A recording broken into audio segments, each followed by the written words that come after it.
अस्सलाम वालेकुम, कैसे हैं आप सब लोग। उम्मीद करती हूँ सब ठीक होंगे।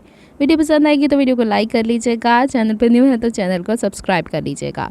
आज मैं आपको दिखाने जा रही हूँ कि मैंने 14 अगस्त के हवाले से अपना ड्रेस किस तरीके से तैयार किया है। हर साल मैं ऐसे करती थी कि खुला फैब्रिक ले लिया, उसकी कोई डिज़ाइनिंग कर ली, ड्रेस तैयार हो गया, पहना तो पहना, नहीं पहना तो फिर कभी पहन लिया। इस दफ़ा चूँकि मुझे प्रॉपरली स्कूल भी जाना है। अच्छा, मैं यहाँ पे ये बात वाज़ेह कर दूँ, मैं as a school teacher job करती हूँ, तो वहाँ पे तो आपको कुछ ना कुछ ऐसा रेडी करना ही होता है कि जो अगर भले उसी दिन आपका फंक्शन हो या एक आध दिन पहले हो तो ये होता ही होता है ड्रेस। शिफली वर्क का ये ड्रेस है, जो दुपट्टा मैंने आपको दिखाया ऑर्गेन्जा का, लास्ट में एक दफ़ा और आपको दिख जाएगा। यहाँ पे मैं इंट्रोडक्शन दे रही थी कि इस ड्रेस में क्या क्या डिटेल्स हैं। जाके मैंने जो मार्केट से सर्च करने की कोशिश की थी वो वाइट ऑफ वाइट था। अगर मैं सादा भी लेती कुछ ना कुछ ऐसा ही होता, लेकिन इस तरह से जब एक दफ़ा कोई ड्रेस बन जाता है ना फॉर्मल सा, तो आप कहीं और भी पहन के जा सकते हैं। इस ड्रेस की ख़ास बात ये थी कि इसके साथ जितने कोई पैचेस थे ना, वो पहले से ही साइड से इन्होंने कवर किए हुए थे। मेरे पास इतना ज़्यादा अब टाइम नहीं बचता है कि मैं बाज़ार जाऊँ, लैदा से पैचेस लगवाऊँ, फिर ला के उस ड्रेस को स्टिच करूँ, तो ये बड़ा लंबा काम हो जाता था। तो यहाँ पे जो इन्होंने पैनल्स की सूरत में कढ़ाई दी हुई है, थोड़ा बहुत तो अब नज़रअंदाज करना ही पड़ता है ना, या तो मैं वाइट ही बनाती या ग्रीन। अच्छा, जो दूसरे ड्रेसेस हैं ना, उनकी मैं डिटेल आपको ड्रेसिंग में यहाँ पे दूँगी, फिर आपको पता चल जाएगा कि कितने सारे ड्रेसेस एट अ टाइम मेरे पास मौजूद थे। अच्छा, इसके दामन पे जो ये पैच दिया हुआ है फ्रंट की तरफ, ये मेरा ख्याल 18-19 इंच हाइट का है। आजकल चल रहा है ना यही सब, तो आपको शर्ट के फ्रंट वाले पीस के तो नज़र आ गया। अच्छा, जैसे ही मैं ड्रेस लेके आई ना, आते मैंने इसे श्रिंक कर दिया था। इस दफ़ा मैंने तहैया किया था कि ये ड्रेस ये नहीं आया तो पैक हुआ पड़ा रहेगा, हमेशा की तरह जो अनीला करती है। फंक्शन गुजर जाता है, ड्रेसेस वही रह जाते हैं। तो यहाँ पे फिर मैंने ना फटाफट श्रिंक करके और इसके साथ सारी चीज़ें उसी दिन ले आई थी जिस दिन मैंने ये लिया। अच्छा, बहनें पूछेंगी कहाँ से लिया है, तो फैशन फ्लेयर से लिया है, और तकरीबन 5200 का शायद पड़ा है मुझे ये ड्रेस। और ये इसके बैक का पैच है, स्लीव का पैच तो आपने देख लिया था, ये भी इसके किनारे बने। अच्छा, जो पहले किनारे बने हुए होते हैं ना इटसेल्फ, जो इसके अंदर होते हैं, उससे तो ये ऑर्गेन्जा काफ़ी हैवी हो जाता है। लेकिन अगर मैं इसको कटवाती हूँ ना खुद से, जैसे वो कपड़ा छोड़ देते हैं, तो उससे किनारे मुड़ जाते हैं, कढ़ाई करके हमें करवाना पड़ता है।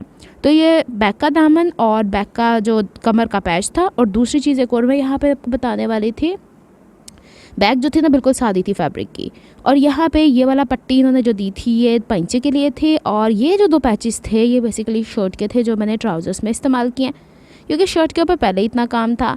तो अब देखते हैं हम लोगों ने किस चीज़ का क्या करना है। पूरा ओवरऑल ड्रेस मैंने दिखा दिया, जो मैंने सिर्फ ड्रेस देखने के लिए आई थी वो यहीं पे ख़त्म कर दें, और जो देखना चाहती है कि मैंने इसके स्टिचिंग में क्या प्रोसेस इख्तियार किया वो कंटिन्यू करेंगे। वीडियो काफ़ी लंबी है आज की, मैंने सब डिटेल्स ऐड की हैं।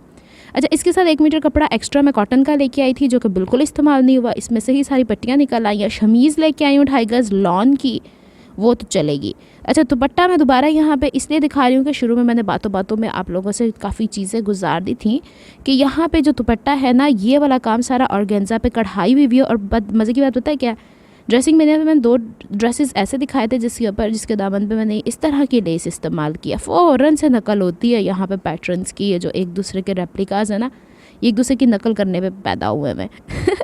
एनीवेज, यहाँ पे जो ये साइड पे इन्होंने ये पट्टे से लगाए हुए हैं ना, काफ़ी चौड़े, ये अलहदा से लगाए हुए हैं। ये भी कढ़ाई बेसिकली ऑर्गेन्जा पर, ये बस दुपट्टे की लेंथ जो है ना ये लोग बहुत ज़्यादा नहीं रखते। और दूसरी यहाँ पे ये मल्टी कलर्ड इसके ऊपर थ्रेड की एम्ब्रॉयडरी है, काफ़ी खूबसूरत डिसेंट सी थी। मैंने कहा चलें इस मौके पे तो ये अच्छा ही लगता है। अब मैं आपको एक चीज़ यहाँ पे बता दूँ कि ड्रेस वर्थ बाइंग है कि नहीं। जब मैंने इसे स्टिच किया तो मुझे जहाँ तक लगता है कि कपड़े की क्वालिटी जो है ना वो बहुत कम होती जा रही है इनकी। तो आपने देखा अब मैं बहुत कम कपड़े यहाँ से लेती हूँ, लेकिन आई थिंक देखते हैं आगे। लेकिन 1-2 ऐसे ड्रेसेस आ गए हैं जिसे पहन के इस पर बुर आने शुरू हो गए कॉटन के। खैर, उनसे मैं कंप्लेन करती भी हूँ, इसलिए मेरी जो मिकदार है ना कपड़े ख़रीदने की यहाँ से थोड़ी कंपैरेटिवली कम होगी। हाँ, जो फैंसी ड्रेसेस है ना जैसे शिफॉन के हो गए, तो फिर वो यहाँ से ली जा सकते हैं, उस पर कौन से बुराने होते हैं। आगे चलते हैं। यहाँ पे जो अब ट्राउज़र की सबसे पहले बारी आई, मैंने कहा दुपट्टा तो बना हुआ है तो क्यों ना हम पहले ट्राउज़र बना लेते हैं। एक ना मिल जाता है, तमगा अवार्ड मिल जाता है कि ड्रेस में काफ़ी चीज़ें कंप्लीट हो गई हैं। सबसे पहली चीज़, अगर आपको अच्छी फिटिंग देनी है अपने ड्रेस के अंदर, तो आप 4 पीसेस में जो ट्राउज़र्स मैं आपको पहले भी सिखाया हुआ है, परफेक्ट रहता है। इसमें बॉक्स प्लाजो वगैरह चल भी नहीं सकता था। इसके बॉटम के लिए जो इन्होंने पैच दिया है उसकी हाइट तकरीबन 3.5 इंच थी, तो मैंने 3.5 इंच लेंथ में कम करके इसे मतलब बढ़ा के लगाया है। और दूसरी चीज़, इसकी चौड़ाई तकरीबन 8 इंच के पांचे के बराबर, यानी 16 इंच की 32 इंच या 36 इंच 1 गज़ के करीब ये पैच था। बड़ा ही कोई सॉफ्ट था, तो अब इसको हम लोगों को ग्रिप भी देनी थी। तो ग्रिप देने के लिए हम लोगों ने इसे जिस पलटे के साथ लगाया ना, उस पलटे में हम लोगों ने डबल साइडेड टेप लगाई। बहरहाल यहाँ पे मैंने जो इसकी कटिंग करके रखी, ऊपर से मैंने इलास्टिक फोल्डिंग के लिए कपड़ा छोड़ा था। अच्छा, जो मैंने ये कहा है कि मैं यहाँ पे सारी डिटेल्स बता रही हूँ, नहीं, यहाँ पे मैं ओवरव्यू दिखा रही हूँ कि इस ड्रेस की कंप्लीशन कैसे हुई है। तो ये जहन में रखना है। बाज़-औक़ात कुछ बहनों को नहीं समझ में आती तो वो तनकीद दूसरे लफ्ज़ों में करके चली जाती हैं। तो ये सारी चीज़ें जो देखें, जो आप देख रहे हैं ना, मुस्तकिल 3 साल से मैं ड्रेसिंग में यहाँ पे शेयर कर रही हूँ। यहाँ पे दिखाने का मकसद ये होता है कि हाँ, इस ड्रेस में मैंने ये प्रॉब्लम्स फेस किए हैं या इसके बाद ये वाला स्टेप फॉलो किया है। ऐसे ड्रेसेस आप भी तो स्टिच करते होंगे ना, तो इसलिए अब मैंने फ्रंट के 2 पल्ले यहाँ पे काटी कर लिए हैं। फिर इसके बाद यहाँ से इसकी गहराई मैंने थोड़ी कम कर दिया और बैक का पीस जो है मुझे थोड़ा सा चौड़ा रखना पड़ा, क्योंकि मेरे जहन से ये निकल गया था, क्योंकि काफ़ी दिनों से मैं जहनी तौर पे अजीब सी कशमकश थी। पता नहीं क्या हो रहा था मेरे साथ, मैं जॉब के साथ कॉप अप नहीं कर पा रही थी। जॉब के साथ घर बैठ गई ना 2 महीने, तो उसके बाद एकदम से जब आपको जाना पड़ता है तो जहन मेरा पता नहीं क्या हो गया था, या फिर थोड़ी बीमारी भी थी, कराची का वेदर भी ऐसा था। तो मैंने क्या किया, पाइंचा जो है ना वो 1 इंच फ्रंट का थोड़ा कम कर दिया था। तो फिर इस हिसाब से बैक का ये वाला पीस मैंने थोड़ा बढ़ा दिया था। लेकिन इतनी मैंने अपने ऊपर मेहरबानी कर ली थी और थोड़ी सेटिस्फाइड हूँ कि मैंने ये ड्रेस पहले श्रिंक कर दिया था, क्योंकि मैंने आपको बताया थोड़ा बहुत तो श्रिंक होता ही है। फिर इसके बाद यहाँ पे मैंने ऑर्गेन्जा का जो पैच लगना था उसको उतना ही कट किया। आपने देखा अक्सर बाज़ार से जो ऑर्गेन्जा का पैच है थोड़ा डिंगे मिंगे काट के देते हैं आपको, वो डिंगे मिंगे काविया से कटे होते हैं ताकि इसके धागे ना बाहर निकलें। तो चलें जी, अब मैंने साइड के फ्रंट और बैक के पीसीस जो होते हैं वो स्टिच कर लिए थे। फिर इसके बाद मैंने पलटा जो यहाँ पर लगाया है उसके ऊपर मैंने ज़ीरो की बुकरम नहीं लगाई, वो फिर बहुत ही अजीब सा हो जाता है। तो उसके ऊपर मैंने लगाया, जब उसे फोल्ड करने लगी ना तब डबल साइडेड। देखिए, डबल साइडेड टेप भी इट्सेल्फ एक स्टिफनर है, एक स्टिफनेस प्रोवाइड करता है।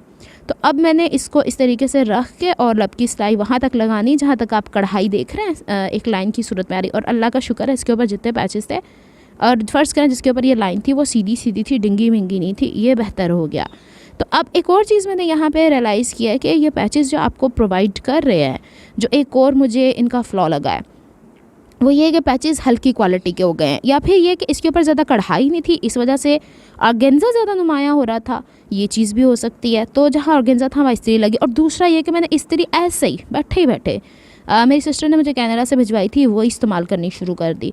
तो उससे क्या हुआ कि मुझे शायद टेम्परेचर उसका नहीं कंट्रोल हो पाया। तो बहनें मुझसे पूछ रही थी आपकी उस इस्त्री को क्या हुआ। कुछ नहीं हुआ, उसका जो शू होता है ना नीचे का कवर, वो थोड़ा सा सूज जाता है। ज़्यादा एलुमिनियम का है, कराची में तो वैसे ही लोहे को एलुमिनियम तो वैसे पिघलता है ना, तो वो जब ज़्यादा हीटअप होता है ना तो वो कहीं से फूला कहीं से कम फूला होता है, तो वो स्मूथली आयरन नहीं कर रहा था। तो वो मैंने लैदा से ऑर्डर किया है, वो आ जाएगा तो फिर मैं दोबारा से वही आयरन इस्तेमाल करूँगी। बहरहाल जब मैंने इस पर धोखा खाया, इस्त्री चिपक गई, तो फिर मैंने यहाँ पे भी वो यूज़ किया है।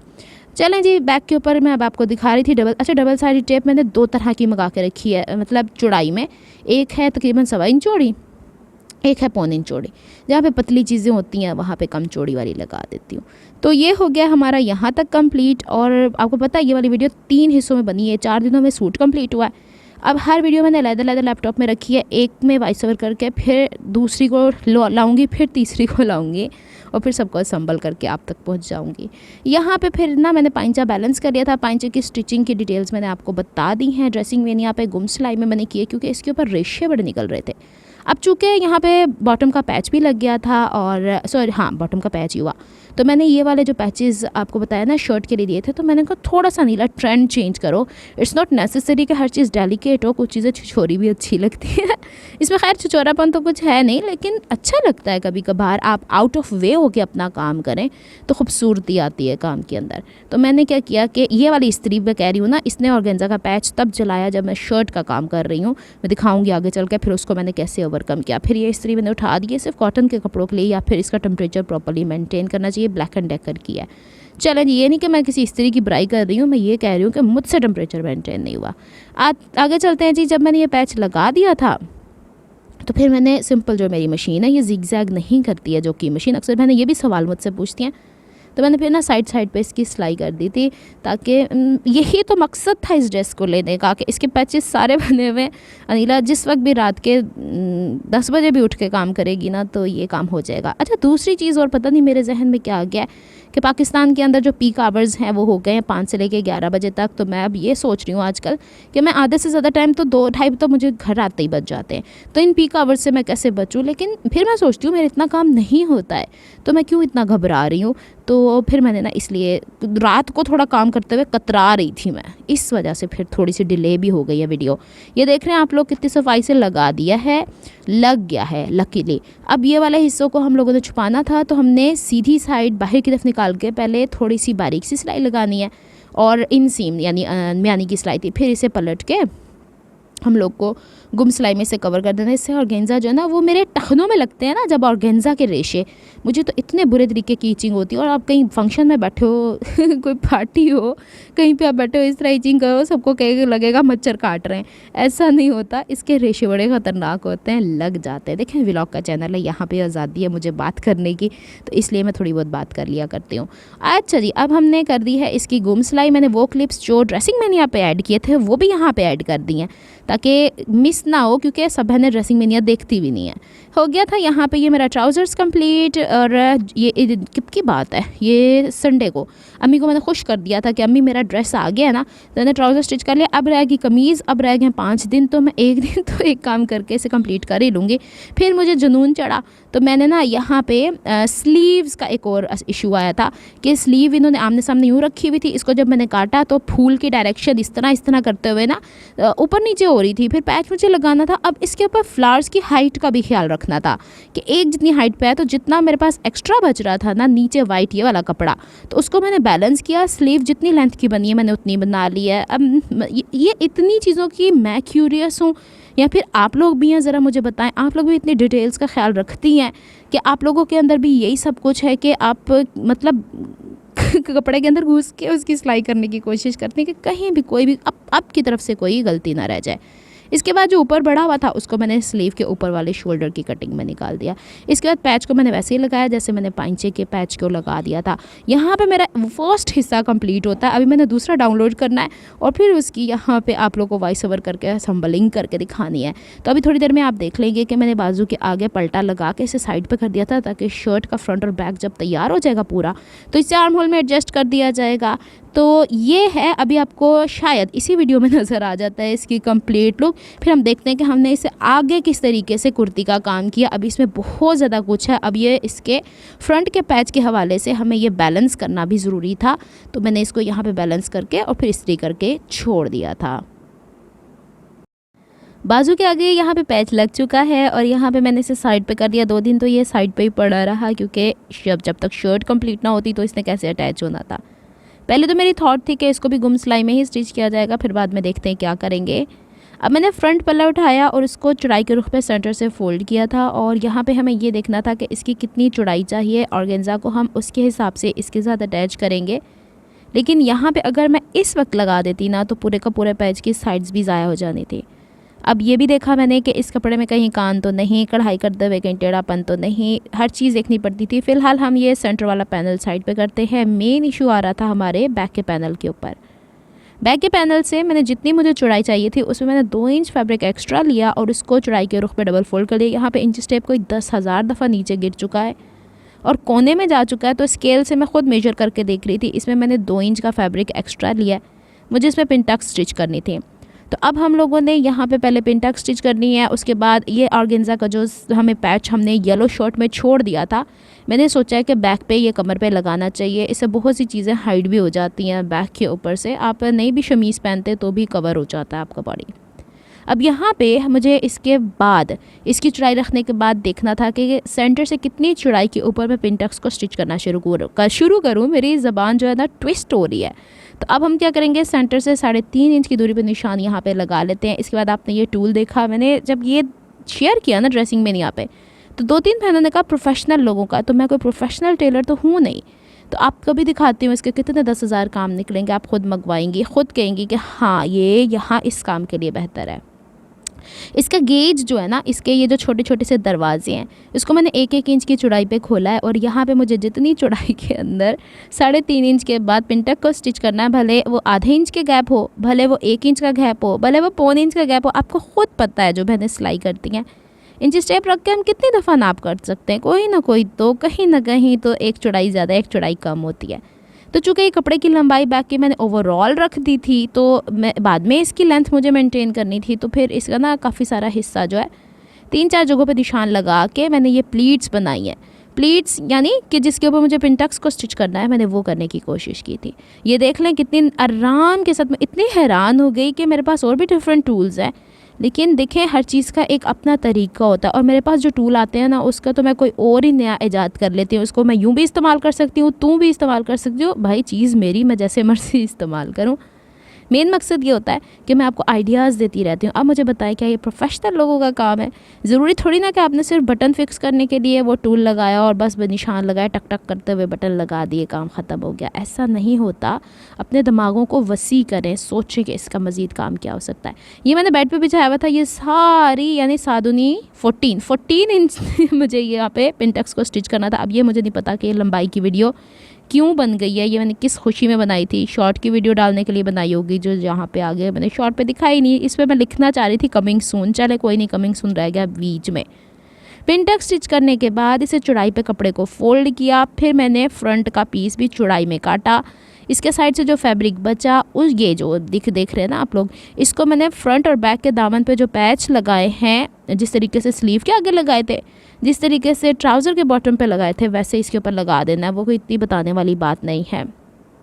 ऑर्गेन्जा के पैच ये देखिए, मैंने हाफ इंच, इस दफ़ा यहाँ पे 1.25 इंच का मार्जिन छोड़ा है। इसको करने के बाद मैंने इसे ये वाला फैब्रिक दिखाया है, जानबूझ के दिखाया। और देखिए ये कपड़ा इतना कोई अच्छी क्वालिटी का नहीं लग रहा मुझे। बहरहाल यहाँ पे फ्लोर पे बैठ के फिर मैंने, जब वो हो गया था ना, पैच लग गए थे, तो नीचे से हाइट मेंटेन कर दी थी। आप व्लॉग में तो यही सब कुछ देखेंगे। और पता क्या, मैंने संभल करके एक साथ रख दी थी वीडियोस, तो आगे पीछे हो गई है, तो बहुत माजरत। आगे पीछे मतलब इस सेंस में कि कुछ चीज़ नहीं भी दिखाने वाली होती है, वो लंबी वाली वीडियो बीच में आ जाती है, तो गुजारा करें।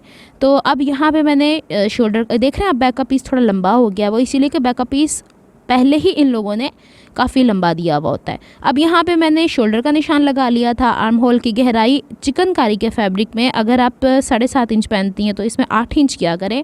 जितने भारी कपड़े होते जाते हैं, उतनी आपको इसकी फ़िटिंग थोड़ी लूज़ रखना पड़ती है। और वैसे भी चिकनकारी के कपड़े जिस्म के साथ चिपके हुए अच्छे नहीं लगते। आप लोग टोटली ऐसे लगोगे जैसे किसी ने आपको बीच में पैक कर दिया है, ठीक है ना। तो थोड़ा सा ख्याल रखा करें इन चीज़ों का। बस आपने देखा नहीं मॉडल्स कितने खुले खुले कपड़े पहनती हैं, तो यही वजह है इसकी। और इसके साथ दूसरी चीज़ के स्लिप ने साथ अटैच होता है, तो वो तो अपनी स्पेस मांगेगी ना। तो अगर आपने सेम वही फिटिंग कर दी जो आप फिटिंग पहनती हैं, तो फिर डिफ़िकल्ट हो जाता है। तो यहाँ पे जी अब हम लोगों ने फिटिंग विटिंग के निशान लगा दिए थे। इसकी जो मैंने चेस्ट की फ़िटिंग रखी है, अगर मैं नॉर्मल 10 रखती हूँ, तो मैंने यहाँ 11 रखी है।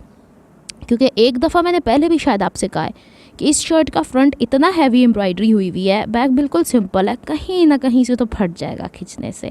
तो हमने इसको ऐसी खिंचान नहीं देनी कि कपड़ा हमारा ख़राब हो। इतना इन्वेस्ट हमने किया होता है, तो थोड़ा इसको लूज़ फिटिंग रख के स्टिच करना बेहतर होता है। और वैसे भी फ्रंट का थोड़ा सा खुला ही था, तो उसको हम बैलेंस कर लेंगे। फिर एक बड़े मज़े का कमेंट आया था कि अपने हाथ तो बीबी सीधे कर लिया करो। अरे जब कपड़ा काटती हूँ तो मैं क्या हाथ ना घूमूँ, कपड़े को घुमाती रहूँ? बात करते हुए भी पता नहीं बाज़ात कैसी कैसी बातें सामने आती हैं। फिर समझ में आता है कि अल्लाह के रंग है, हर एक की सोच डिफरेंट होती है, हर एक की ज़बान डिफरेंट होती है। बोलने दें जिसका जो दिल आता है। अब अल्लाह जाने वो कपड़े भी ना काटती हूँ, शायद ऐसा भी हो सकता है। अब कभी मुझे घुटने के बल होना पड़ता है, कभी मुझे पाँव के बल होना पड़ता है। यहाँ पे फिर जी मैंने पैच फ्रंट वाले, अब फ्रंट और बैक का पीस फिटिंग कट चुकी थी। इसके बाद फिर मैंने जनाब यहाँ पे फ्रंट पे नेक लाइन को पेस्ट किया। और UHU से क्यों पेस्ट किया है? क्योंकि इसके ऊपर लगे हुए थे बीज पर्ल के मोती लगे हुए थे, तो वो डबल साइडेड टेप से पेस्ट नहीं होने जा रहे थे, तो मैंने UHU का इस्तेमाल कर लिया। और बाद में उसको वैसे ही सिलाई किया है जैसे कि नॉर्मल पैचेस दूसरे किए। देख लें, मैंने अपनी तरफ से जान छुड़ाई थी कि मैं कोई आसान सा ड्रेस बनाऊंगी, और इतने कॉम्प्लिकेशंस थे इसके अंदर एक के बाद। बैक के ऊपर तो मैंने डबल साइडेड टेप के साथ ही इसको पेस्ट करके और इसके इर्द गिर्द हम करें 5 इंच गहराई पे लगाया था। देख लें जी जनाब, जला दी या नीला ने यहाँ पे ऑर्गेन्जा, और यहाँ पे जो साइड से बचे हुए पैचेस थे उसमें से हमने फूल काट लिए। इसको ओवरकम करने की कोशिश करें। अगर आपको कोई बंदा कहता है ना 4000 6000 ये जो होती है, इससे परमानेंट सोल्यूशन है, आगे चल के देख लीजिएगा। देखें, मैं झूठ नहीं बोलती, मैं दलील से बात करती हूँ कि ये देख लें भैया कि यहाँ पे इसका ये नुकसान है। एक तो कहते थे कि ये पिन इसके अंदर है, सूखती नहीं, तो वो सूखी पड़ी हुई है। दूसरा परमानेंट सोल्यूशन सिलाई ही होता है। ये ग्लू व्लू कपड़ों के ऊपर कहाँ चलते हैं। हाँ वो होते हैं ना डिस्पोजेबल सॉर्ट ऑफ फैब्रिक उसके ऊपर आप लगाएं, एक दफ़ा का इस्तेमाल करें, दूसरी दफ़ा नहीं हो पाता है। तो मेरा तो ये ड्रेस ऐसा है ना कि जिसका अब इस्तेमाल ज़ाहिर सी बात है जब तक है। तो बहरहाल इसको मैंने चिपकाया और जब आखिर में मैंने पूरा ड्रेस कंप्लीट किया तो वो फूल वहीं से निकला हुआ था, मुझे वहाँ पे छोटे छोटे टांके लगाने ही पड़ेंगे। तो यहाँ से जी मेरे हाथ टूट रहे थे दबा दबा के इस ट्यूब को, इसके अंदर से वारिद ही नहीं हो रही थी। ये असल में मैंने ला के रखी है ना बकौल उनके, जब इसके अंदर पिन है तो ये सूखेगी नहीं। समद मोन की ही तरह की एक चीज़ है, कुछ बस नाम बदल दिया है और कलर भी इसका पीछे वैसे ही वाइट आया था। अच्छा मुझे याद आया, मैंने गोल्डन टावर से भी एक ग्लू सी ला के रखी हुई है। वो लोग क्या करते हैं दुपट्टों के ऊपर वो नहीं लगाते छोटे छोटे से कट वाले, सेंटर से कट हुए होते हैं पर्ल्स, उसको चिपकाते हैं वो लोग। और कह रहे थे जो फ्लैट चीज़ होती है उसको चिपका दिया जाता है। तो मैं दिखाऊंगी आपको, चलें वो भी कभी इस्तेमाल करेंगे, उसका भी एक्सपेरिमेंट करके देखते हैं। इसको मैंने चिपका के ओवरनाइट के लिए छोड़ दिया था कि दूसरी जगह कहीं ना लगे, पिलाहट ना आ जाए, और इसकी चिपचिपाहट ख़त्म ही तब होनी थी। इसके बाद अगले दिन स्कूल से वापस आई और यहाँ पे थर्ड पार्ट शुरू हो गया था वीडियो का, सेकंड पार्ट ख़त्म हो गया। तो मैंने यहाँ शमीज़ इसके बराबर की कट की। अच्छा इसकी शमीज़ को अटैच करना मैंने आप लोग को ड्रेसिंग में यहाँ पे भी शो किया है, तो मैंने कहा यहाँ पे भी ऐड कर देती हूँ ताकि एक साथ आप लोग के पास हिस्ट्री में आ जाएगा। बाद में कभी कोई देखेगा तो उसको क्या पता कि कौन सी वीडियो कहाँ फेंकी हुई है मैंने। तो अब जो शमीज़ थी ना वो मैंने शोल्डर की तरफ से भी 1.5 इंच हाइट पे ले ली थी, और जो नीचे पैच है ना पैच के ऊपर, तो उससे भी तकरीबन मैंने यहाँ से 1.5 इंच नीचे, मैंने उसमें भी वीडियो में बताया कि मैंने 3 इंच एक्स्ट्रा लिए। काम करते हुए ना ज़रा ध्यान किया करें, नीचे ऑर्गेन्जा का पैच कट जाता अगर इस दौरान तो मसला बन जाता।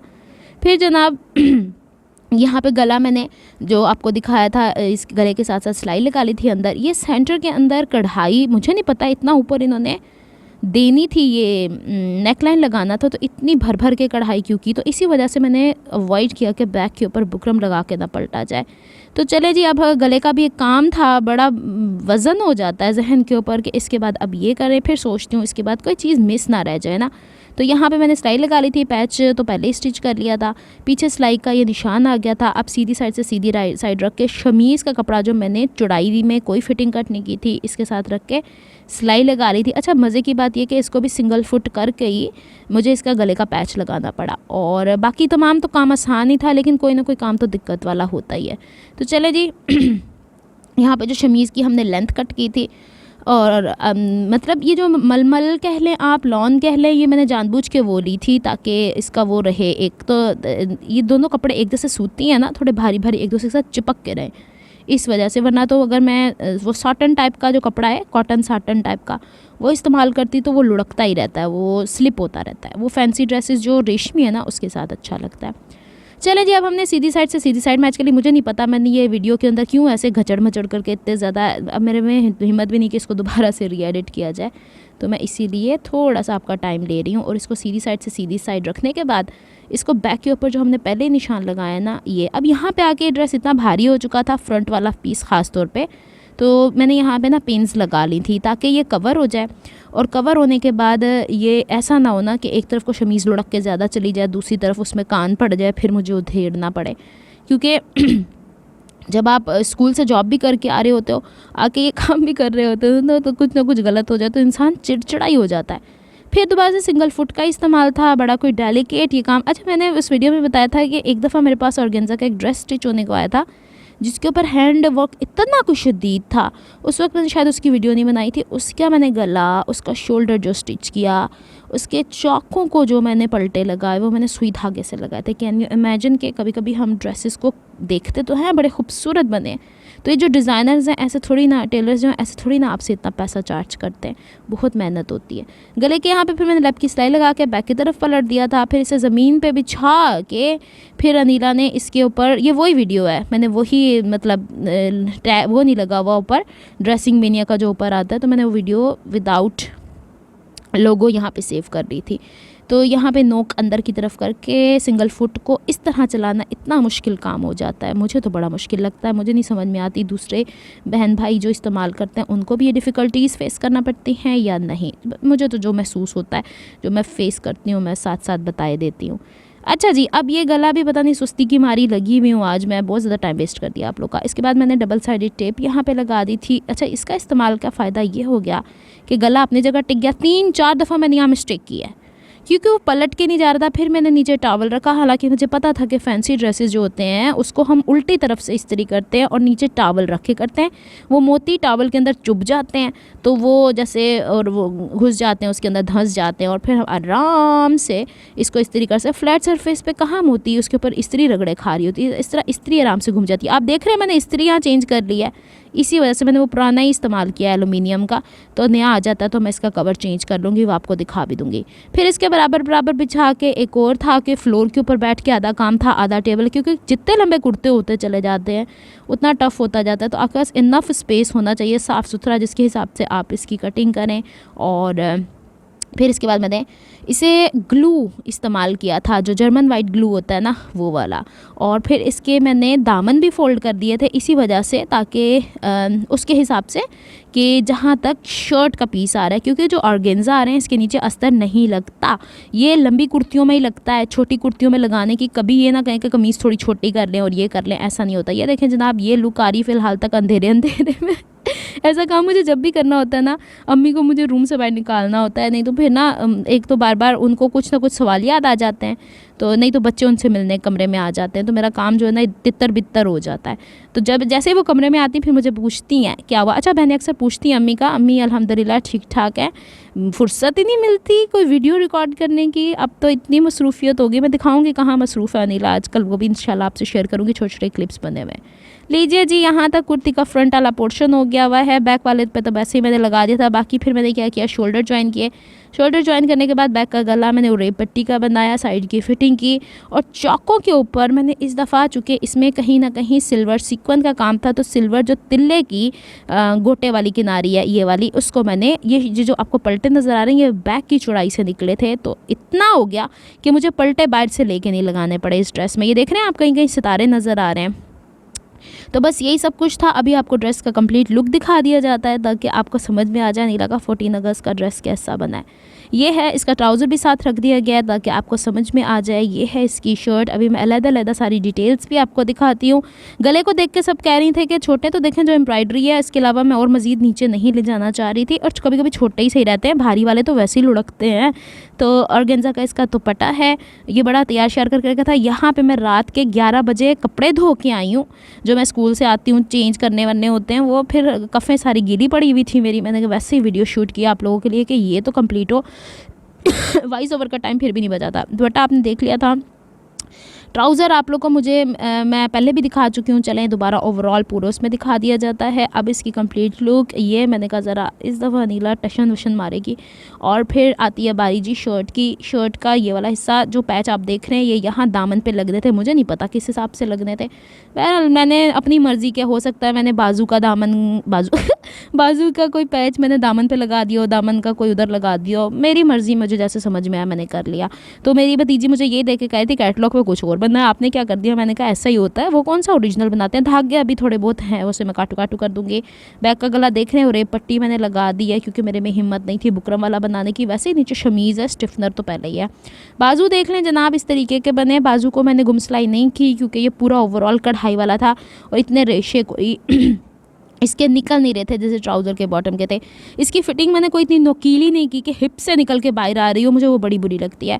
और ये देख लें जी, पलटे इस तरीके से लगाएं, इसके अंदर वो जिगजैग वाली तिल्ले की जोड़ी जो है ना वो मैंने लगाई है, और शमीज़ को वहाँ तक कंट्रोल कर दिया है जहाँ से ऑर्गेन्जा से ऊपर ऊपर, ताकि वो ओवरऑल वहीं तक रहे, लेकिन वाइट हिस्सा सारा कवर किया है जो कॉटन का था। यहाँ पे ये पैच है, और पैच के ऊपर ये वाला हिस्सा जो खाली दिया ना, इसने मुझे धोखा दिया, इस तरह यहाँ जाके चिपकी है। और जो मैंने नीचे पीछे की तरफ ये वाला हिस्सा देख रहे हैं आप, येलोइश येलोइश पेल सा कलर आ रहा है, ये समद बोन टाइप की जो चीज़ है उसी से ही आ रहा है। और यहाँ से देखिए अभी निकल भी रहा है, तो इसको मुझे टांका ही लगाना पड़ेगा, नहीं तो मेरे सूट का सत्यानाश ही ना हो जाए, बैंड ही ना बच जाए। बस यही सब कुछ था जो मुझे आप लोगों से शेयर करना था। मैं अभी भी बस कह रही हूँ आपका इतना टाइम लेने के बाद, लेकिन देखें मेरी ये 4 से 5 दिनों की मेहनत है। बैक का हिस्सा देख रहे हैं, इस पर पिनटेक्स मैंने इसीलिए डाली है कि ये यतीम मस्कीन ना लगे हमेशा की तरह। मुझे नहीं पता बैक के हिस्से क्यों इतने सादे कर दिए जाते हैं। तो जनाब बता दें आप लोग को कैसा लगा। इसके अलावा भी ड्रेसेस मैंने आपको दिखाने हैं 14 अगस्त के हवाले से। तो मिलती हूँ मैं नेक्स्ट वीडियो में। अपना बहुत सारा ख्याल रखिएगा, मुझे दुआ में याद रखिएगा, और अम्मू को भी, और अम्मू की तरफ से आप सबको बहुत सारी दुआएं। खुश रहें, आबाद रहें, जहाँ कहीं रहें, खुशियाँ अल्लाह ताला आपको नवाजता रहे। अल्लाह हाफिज़। खांसी ख़त्म नहीं होने का नाम नहीं, बोल बोल के मैं थक चुकी हूँ। अल्लाह हाफिज़।